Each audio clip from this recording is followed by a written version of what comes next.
Welcome back to the Global Business Report here on Rise News. The Naira appreciating on the I&E window as of yesterday to 738 Naira to the dollar. However, sliding to 920 Naira to the dollar on the parallel market.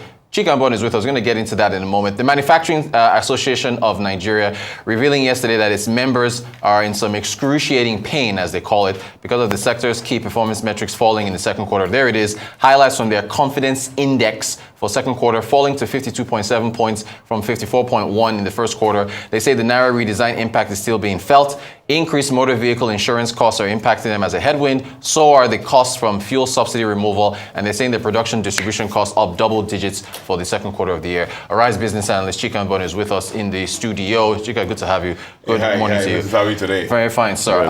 Shall we delve into the Naira? Let's go to the Naira dollar, of course. I mean, everybody, it seems to be expected. That's the talk every day, everywhere. From the boardrooms to the beer palace to the motor parks and to the roads, everywhere. Everything is dollar, and of course, the thing out there has to do with the good feel factor that came with the announcement for the $3 billion. Yeah. Afrexim initiated a loan against our crude, initiated, arranged by NMPC. Yes. And I guess some people say that they have seen they have no movement in the reserve balance, and forgetting that the loan was described as the drawdown will be in tranches as required. Yeah. So it's not as if $3 billion will just suddenly go boom to CBN account. And I guess all attempts to get a status from Afrexim Bank, expectedly. If they are processing a transaction, I don't think they should just be running commentary to all you journalists who want to confirm, and all you naysayers who don't believe that we're making, success. We want information. In that. But I have a feeling that it's just like it's hazarded, the loan is in process. Yeah. It's not as if the dollars were up there in the shelf for grabbing. There's a process for that. And I'm sure it's that. Nobody has come out, no negative confirmation yet. Right. So that's good news for us. Yeah. And I hope that will come into play. As I said, that as I've said on this program, that our salvation lies on oil. Yes. And not surprising, therefore, that the NMPC transaction also anchored on oil. And also it's good news that the National Security Advisor led the team to go to the core oil producing states to go and check what is happening. Yes. But we've been seeing those teams for a long time now. We need to hear somebody. And they skate around the problem. They just go and show us some pipes somewhere, some small time people somewhere. Meanwhile, the millions of barrels that we're missing, they don't show us how the things are disappearing. Not the small ones that are showing us. So we're still to hear their plan, as I said in this program severally, on how to recover our oil production and stop this theft of our commonwealth. And that's very critical. Very critical, indeed. And so that is important to have that declaration of a state of emergency. A state of emergency, very important. I mean, they must raise the level. I mean, the National Security Advisor said that we'll lose about 400,000 barrels a day, because about $400 million a day. You can imagine how much that is, for us. But I mean, this is not 10 kobo. Who are these people? Every time, who are these? We know them. Yeah. They have all all the equipment to know who and who. But you see, let me not just leave it there. We hope that things happen. But let me, for just benefit of our viewers, let me just update them on some things happening on the FS market. Okay. If you allow me to go ahead. Of course, please. CBN focus, seemingly in the past 2-3 weeks, has been on utilization. Basically, if supply cannot increase, let's even the one we have, let's make sure that we're using it properly. Yeah. Simply because of the fact that the gap between the official rate and the parallel market rate is widening. So the temptation therefore, will be those who are getting these official dollars, we round trip it to this other market. And so that's why CBN has seemingly been focusing on how to make sure that those who get dollar from the Nigerian foreign exchange market, which is the new name now, use the foreign exchange for what it is meant for. And so that introduces a lot of things. For the treasurers who go to the last mile normally to get information, for the bank treasurers, CBN has done what they call a linked up to the blotters. Blotters are basically what the treasurer used to write the daily purchases and buying and how they use the FX with all the treasurers in the banks. So they know each dollar is something you buy now, they want to make sure that you are signing for the customer the same day. Not that you bought it and are holding position. Right. So they have increased monitoring also of the banks to make sure that the FX they buy is being utilized for what it is meant for. And of course, the other one that came up, that during the week, effective today, 31st, Abi? Yes. Effective to today, the price verification portal, the FS price verification portal, going into effect. Basically, for any item you're going to import, you've got to go to that portal, print out the price, attach it to your Form M. Form M is the document that you use to register all imports into Nigeria. It's a status document, so you must attach it to that. If you don't have it attached to the Form M, they will not process it. So that is that. So for all importers, they must make sure they know, viewers who are importers, that for effective today, all your Form M applications must have the price verification form downloaded from the CBN price verification portal to attach to your Form M's. The other interesting thing that has come in during the week is also based on information request by Attorney Femi Falana.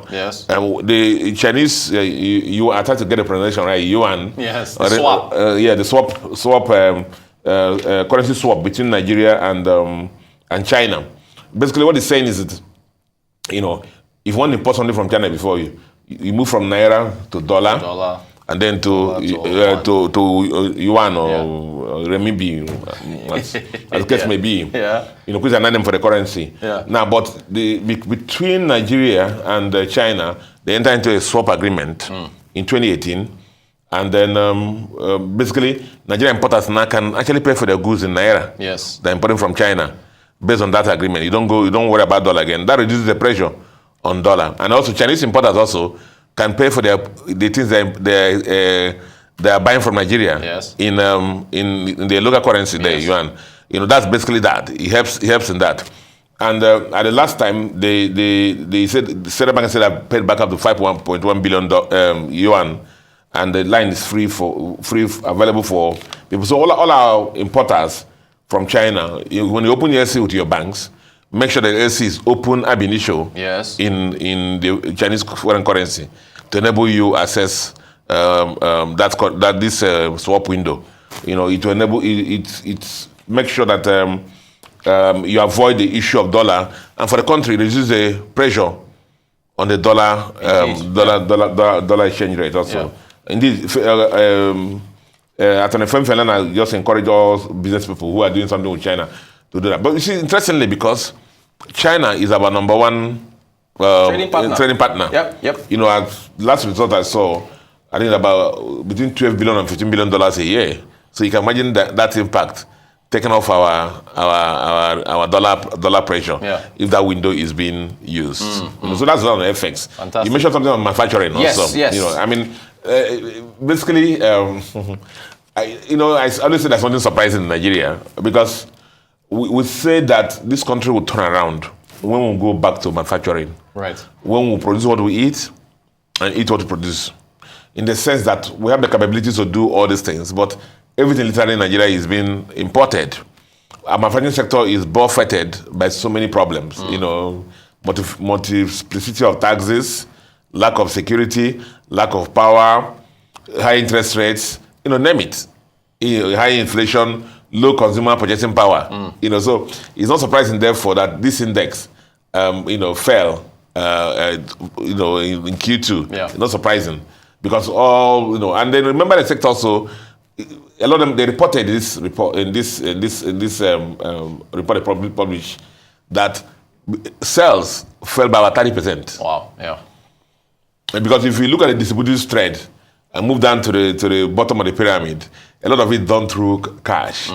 So the sector is just trying to survive, recover. from the Naira cashless policy. So it impacted them that sector, seriously. The other thing also is that inflation, fuel price increase, remember, led to what? Increase in price in logistics. Goods have to be moved from one section of the country to another section. If you look at the distribution costs of most of the manufacturing companies in the first quarter, in the first Q2 result, half-year result, you see that it substantially increased. So that's another major issue.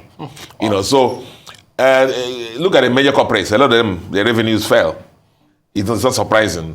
And it has some,